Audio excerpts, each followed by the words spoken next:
mom and stepdad used to very casually and openly talk about how they believed that children needed to be a little bit afraid of their parents in order for the children to have like enough respect for their parents.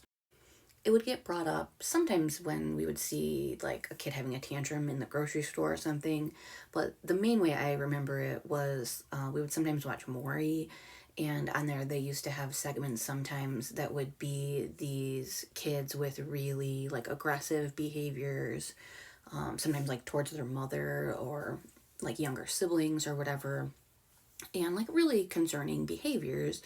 But their response to seeing these was that, well, clearly that kid's parents haven't enabled a relationship where that kid is afraid of them. Like they clearly have no fear of their parents, so that's why they're just acting a fool. I don't believe that to be the cause of behavior like that. And I don't think that the way you make kids be good or should make kids be good is by keeping them afraid of you. But they seem to think that was like a very socially acceptable belief that you could just say very casually.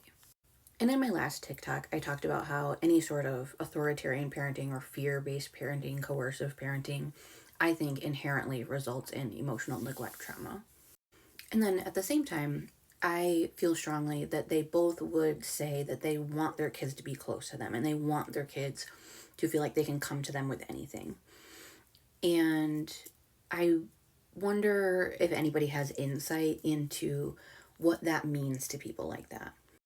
Because to me, if you aren't really prioritizing a sense of safety and connection with your kids, then I would say you don't really care that much about being close. But I know that they wouldn't say that.